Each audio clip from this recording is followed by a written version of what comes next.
Hey guys, स्वागत है आपका स्टडी विद डिम्पी पर। आज हम बात करेंगे राइट टू एजुकेशन एक्ट 2009 की। इससे इम्पोर्टेंट जितने भी एमसीक्यूज़ हैं आज इस वीडियो में कर लेंगे और एक वीडियो मैं इसकी डिटेलिंग की भी बनाऊंगी। ठीक है, स्टार्ट करते हैं आज का सेशन। अगर आप लोगों ने मुझे अनअकैडमी पर फॉलो नहीं किया है तो आप मुझे अनअकैडमी पे भी फॉलो कर लें, ताकि जितनी भी आपकी वहाँ पर स्पेशल क्लास या लेटेस्ट वीडियोस होंगी उनका नोटिफिकेशन आप तक आता रहे। क्वेश्चन नंबर 1 है आपका, निःशुल्क और अनिवार्य शिक्षा अधिनियम 2009 के अंतर्गत प्रारंभिक शिक्षा से तात्पर्य है कक्षा 1 से 5 तक की शिक्षा, कक्षा 1 से 8 तक की शिक्षा, कक्षा 1 से 10 तक की शिक्षा, कक्षा 6 से 8 तक की शिक्षा। तो इसका आंसर होगा आपका कक्षा 1 से 8 तक की शिक्षा।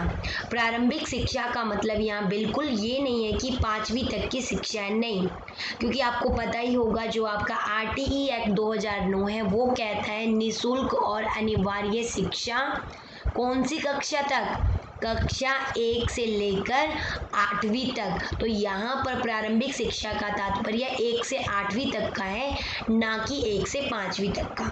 ये आपको ध्यान रखना है। क्वेश्चन नंबर 2, साक्षरता शिक्षित करने के साधनों में से एक है। साक्षरता अपने आप में शिक्षा नहीं है। यह स्टेटमेंट किसकी है? महात्मा गांधी की, रविंद्रनाथ ठाकुर की, स्वामी विवेकानंद की या फिर श्री अरविंद की? तो आप भी अपना आंसर लगाते चलें। तो आंसर होगा आपका यहाँ पर श्री अरविंद। ये स्टेटमेंट श्री अरविंद जी की है। Question number 3, RTE act 2009 is based on which article? ये कौन से अनुच्छेद पर बेस्ड है? जैसा कि आपको पता ही होगा कि पहले आपका RTE अगर हम बात करते right to education article 21A में शामिल नहीं था, मौलिक अधिकार का हिस्सा नहीं था, उसे बाद में मौलिक अधिकार बनाया गया है। तो पहले वो आपका आता था DPSP में, DPSP में नीति निर्देशक तत्वों में। तो आपका यहाँ पर ऑप्शन दे रखा है आर्टिकल 22, 44, 45 या फिर 86। तो अनुच्छेद 45 में कहा गया है कि क्या होगा, 6 से 14 वर्ष तक के बच्चों को निःशुल्क और अनिवार्य शिक्षा दी जाएगी। निःशुल्क शिक्षा का प्रावधान था आर्टिकल 45 में और बाद में इसे मौलिक अधिकार बना दिया गया, आर्टिकल 21A में जोड़ दिया गया। तो आधार का काम किया है आर्टिकल 45 ने। क्वेश्चन नंबर 4 आपका ये रहा, निःशुल्क और अनिवार्य शिक्षा अधिकार अधिनियम 2009 की निम्न में से कौन सी विशेषता नहीं है? अगर ऐसे क्वेश्चन आ जाए तो पहले नहीं कोई अंडरलाइन कर लो, ताकि आपको ध्यान रहे कि क्वेश्चन में पूछा क्या गया है। 6 से 14 वर्ष तक की आयु के बच्चों को निःशुल्क शिक्षा प्रदान करना, प्राइवेट ट्यूशन का अंत करना, शारीरिक दंड व मानसिक प्रताड़ना का निषेध करना, निजी विद्यालय को प्रोत्साहित करना। तो आप लोगों ने सोच लिया होगा, तो आंसर होगा आपका डी, 6 से 14 वर्ष तक की आयु को निःशुल्क शिक्षा प्रदान करना। ये बिल्कुल इसकी विशेषता है।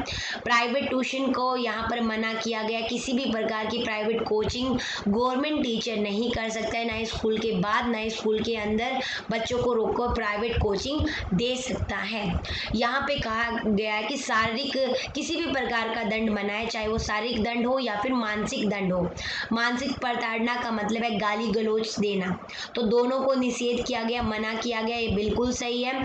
प्राइवेट ट्यूशन का अंत बिल्कुल सही है। निजी विद्यालय को प्रोत्साहन देना RTE एक्ट 2009 का उद्देश्य बिल्कुल भी नहीं है। तो आंसर हो जाएगा आपका 4। क्वेश्चन नंबर 5 ये रहा आपका, निःशुल्क और अनिवार्य शिक्षा अधिकार अधिनियम 2009 के संबंध में असत्य कथन कौन सा है? असत्य, जो कि झूठा है, मतलब झूठ है। इससे शिक्षा बालकों का मौलिक अधिकार बन गया।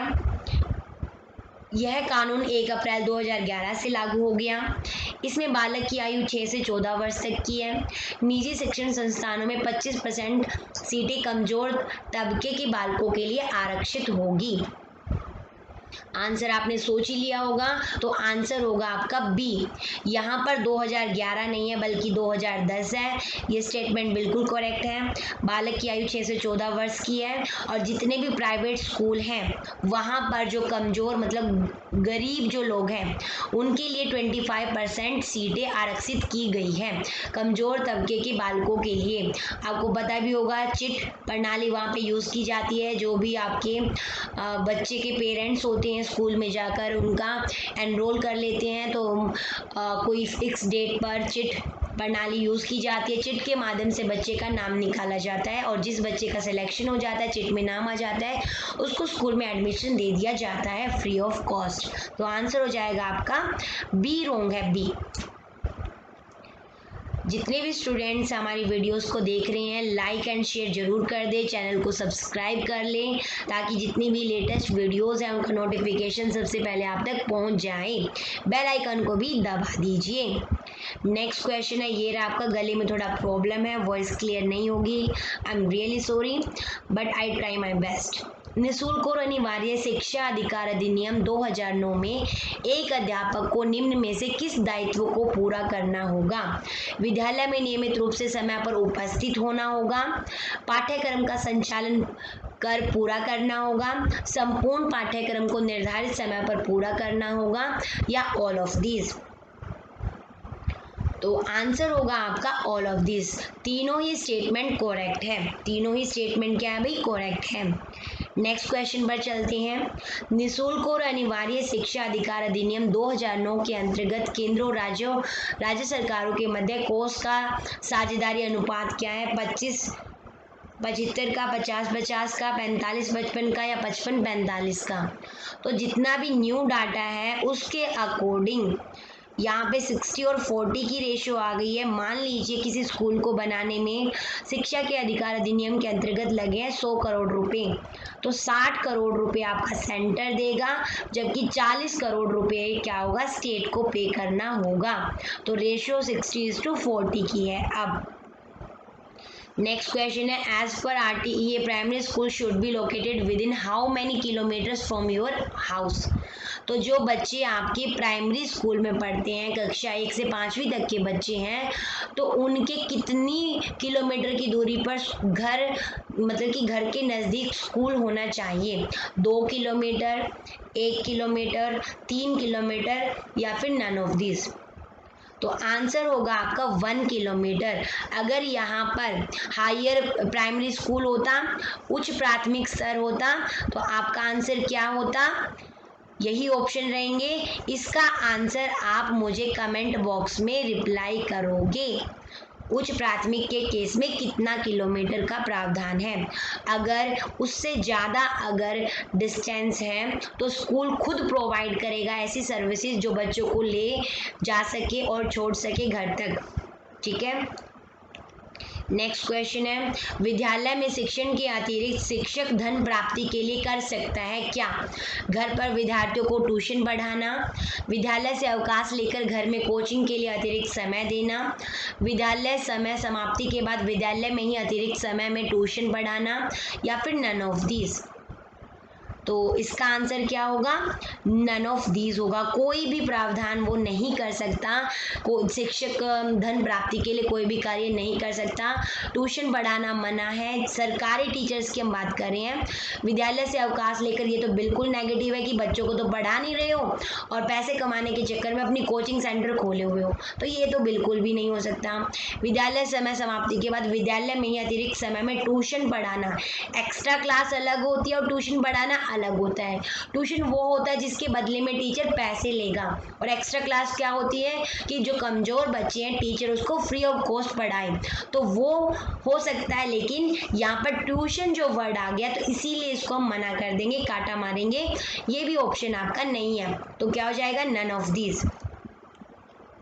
आगे बढ़ते हैं हम। नेक्स्ट क्वेश्चन है, निःशुल्क और अनिवार्य शिक्षा अधिकार अधिनियम 2009 के अनुसार कक्षा 6 से 8 तक एक शैक्षणिक वर्ष में निर्धारित कार्य दिवसों की संख्या है 200 वर्ष, 220, 235 या फिर 265? कक्षा 6 से 8 तक की बात हो रही है, ध्यान से क्वेश्चन को पढ़ो। तो आपका आंसर होगा 220 कार्य दिवस। अगर यहाँ पे कक्षा 1 से 5 तक होता तो कितने दिन होते, ये आपको कमेंट करके मुझे बताना है। ऑप्शन यही चारों हैं आपके। नेक्स्ट क्वेश्चन पर बढ़ते हैं। निःशुल्क और अनिवार्य शिक्षा अधिकार अधिनियम में विद्यालयों को क्या निर्देश दिया गया है? विद्यार्थियों की प्रवेश पूर्व परीक्षा लेना, जो टेस्ट लिया जाता है, विद्यार्थियों से प्रवेश पूर्व किसी प्रकार की परीक्षा या प्रवेश शुल्क ना लेना, विद्यार्थियों को दंड देना, या फिर नन ऑफ दीज। क्या निर्देश दिया गया है? क्या निर्देश दिया गया, पॉजिटिव बताना है। तो आपका आंसर होगा 2।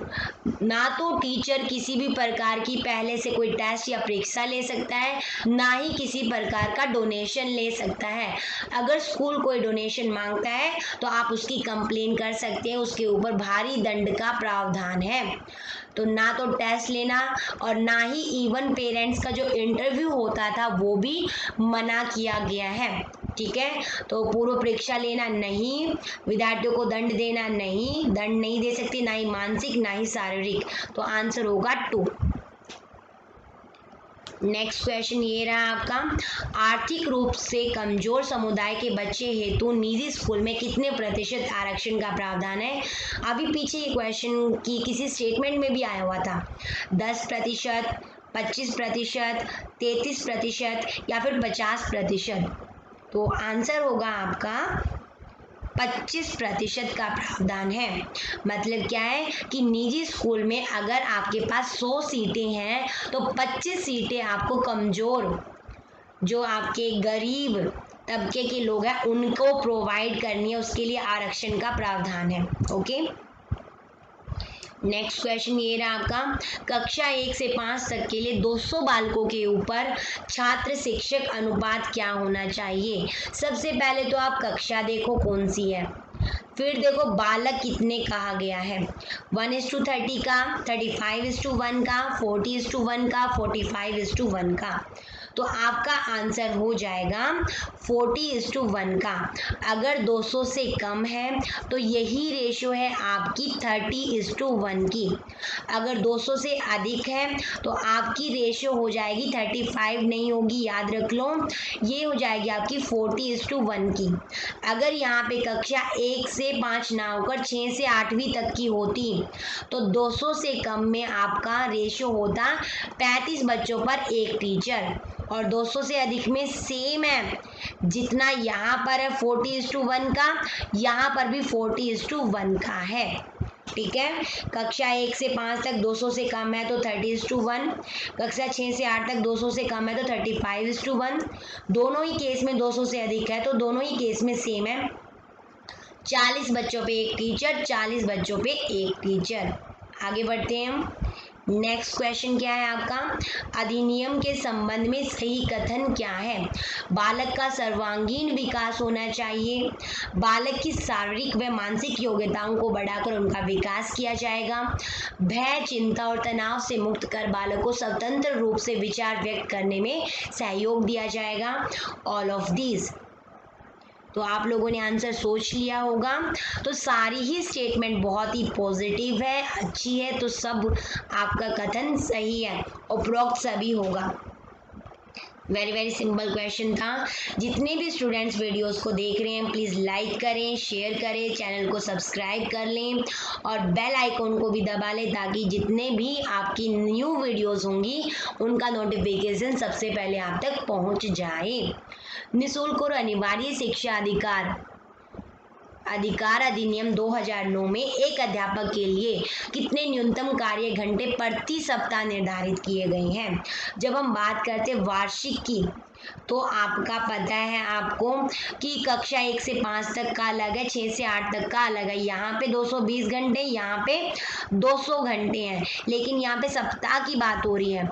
40 घंटे, 45 घंटे, 50 घंटे या फिर 55 घंटे। तो आपका आंसर होगा 45 घंटे। इन 45 घंटे में जो टीचर योजना बनाता है, तैयारी के आवर्स भी इंक्लूडेड होंगे, तैयारी के घंटे भी इंक्लूडेड है। अगर आप इसको 6 से डिवाइड करोगे, क्योंकि संडे काउंट नहीं होगा, तो आपको एवरेज मिल जाएगी 7.5 घंटे की। तो 7.5 घंटे पढ़ाना नहीं है उसे टीचर को, 7.5 का मतलब है जो उसकी तैयारी के भी घंटे होंगे वो भी इंक्लूडेड है। नेक्स्ट आपका बढ़ जाते हैं हम अधिनियम में शिक्षक का कर्तव्य क्या है। शिक्षक विद्यालय में नियमित रूप से और समय पर उपस्थिति दें, समय पर पाठ्यक्रम पूर्ण कराएं, अभिभावकों से नियमित मीटिंग करें और छात्र की प्रगति से अवगत कराएं। उपरोक्त सभी। तो आंसर होगा आपका ऑल ऑफ दीज। बिल्कुल सही है कि नियमित रूप से समय पर प्रेजेंट रहे। ऐसा नहीं है कि स्कूल है 8 बजे का, टीचर आ रहा है 10 बजे या फिर छुट्टी कर रहा है। समय पर पाठ्यक्रम को पूर्ण कराएं। एग्जाम है भाई अगले महीने और आपका सिलेबस ही कंप्लीट नहीं हुआ है, तो समय पर पाठ्यक्रम पूर्ण कराएं, क्योंकि एग्जाम में तो जो मेंशन है वही पाठ्यक्रम आएगा और वो आपने कंप्लीट नहीं कराया तो बच्चे तो फेल होंगे ही। और यहाँ पे आपको पता है पीटी चलती रहती है, पेरेंट्स टीचर मीटिंग चलता ही रहता है हर महीने, तो ये भी आपका बिल्कुल सही है। नेक्स्ट क्वेश्चन क्या है आपका, कक्षा 6 से 8 तक शिक्षक छात्र अनुपात होना चाहिए 1:30, 1:35, 1:40, 1:45। अगर यहाँ पे नया ये ना दे रखा है कि 200 से कम है छात्र या 200 से अधिक, तो आप आइडियल रेशियो लेकर चलोगे जो कि है 200 से कम। तो आपका आंसर हो जाएगा 1:35 का। अगर मैं पूछूं तो 200 से अधिक है तो क्या होगा, आपको कमेंट में बताना है, कमेंट बॉक्स में आपको इस क्वेश्चन का आंसर देना है। नेक्स्ट क्वेश्चन क्या है आपका, शिक्षा का अति महत्वपूर्ण उद्देश्य क्या है। आजीविका कमाना, बच्चे का सर्वांगीण विकास करना, पढ़ना एवं लिखना सिखाना, या फिर बौद्धिक विकास करना। बहुत ही सिंपल क्वेश्चन है। सर्वांगीण विकास होगा, यहाँ पर बच्चे का हर तरफ से विकास होगा, मानसिक शारीरिक हर तरीके से, तो बच्चे का सर्वांगीण विकास होगा। केवल पढ़ना और लिखना सिखाना नहीं है, गेम्स खिलाए जाते हैं ताकि शारीरिक विकास हो, कंपटीशन में पार्टिसिपेट कराया जाता है ताकि मानसिक विकास हो, सृजनात्मक बने व्यक्ति ताकि इन फ्यूचर जॉब मिलने में कोई प्रॉब्लम ना हो। तो आपका यहाँ पे कला भी ऐड किया गया ताकि आप अपनी हिस्ट्री के बारे में जाने, अपने भारत देश के बारे में जाने, सब कुछ होगा तो बच्चे का सर्वांगीण विकास होगा। नेक्स्ट क्वेश्चन है, इस अधिनियम के अनुसार किस कक्षा तक बालक को रोका या निष्कासित नहीं किया जा सकता। 5वीं कक्षा तक, 8वीं कक्षा तक, 10वीं तक या फिर 9वीं तक। और जैसे कि आपको पता है 8वीं कक्षा तक बच्चे को फेल भी नहीं किया जाता है, और अगर कोई बच्चा मान लो मिड ऑफ द ईयर, मतलब कि मिड में आता है, किसी भी सेशन के मिड में आता है, ऑलरेडी 6 महीने की पढ़ाई हो चुकी है, तो भी बच्चे को रोका नहीं जाएगा। उसकी एज के अकॉर्डिंग क्लास में एडमिशन दे दिया जाएगा। अगर बच्चा मान लो कि 9 साल का है तो उसको उसकी एज ग्रुप के अकॉर्डिंग तीसरी या चौथी क्लास में बिठा दिया जाएगा।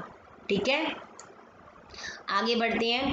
भारतीय संविधान की धारा 45 में किस आयु तक के बालक बालिकाओं की शिक्षा निःशुल्क व अनिवार्य करने का निर्देश दिया गया है। 21 वर्ष, 14 वर्ष, 18 वर्ष या फिर 11 वर्ष।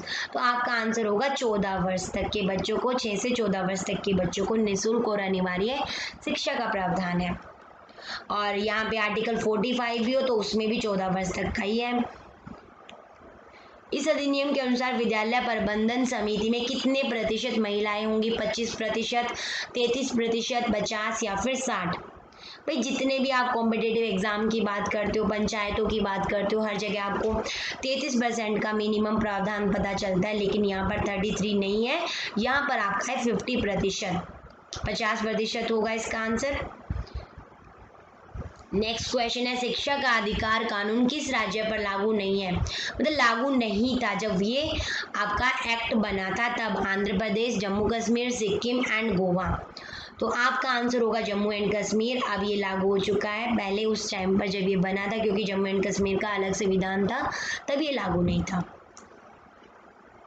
शिक्षा अधिकार अधिनियम देश भर में लागू हुआ 1 अप्रैल 2010 से, 1 अगस्त 2010 से, 26 अप्रैल 2010 से या फिर 1 अप्रैल 2011 से। देखो, एक्ट बनकर तैयार हो गया था 2009 में, लेकिन लागू करने में थोड़ा टाइम लगा और 1 अप्रैल 2010 को देश में, पूरे देश में लागू हो गया था, केवल और केवल जम्मू एंड कश्मीर को छोड़कर। एमपीटेड का बैच कोर्स आपका अनअकैडमी पे स्टार्ट हो चुका है, जहां पर मैं ईवीएस कराती हूँ। डेली अल्टरनेटिव डेज में क्लास होती है 4 PM पर, आप मुझे वहां भी फॉलो कर सकते हैं। Thank you so much. मेरा ये रेफरल कोड यूज़ करें और 10% का डिस्काउंट पाएं अनअकैडमी पर। कॉइन्स का भी 10% एक्स्ट्रा डिस्काउंट आप पा सकते हैं। और आप मुझे अनअकैडमी पे भी फॉलो कर लें, ताकि जितनी भी वीडियोस हैं वहाँ पर जो स्पेशल क्लास होती है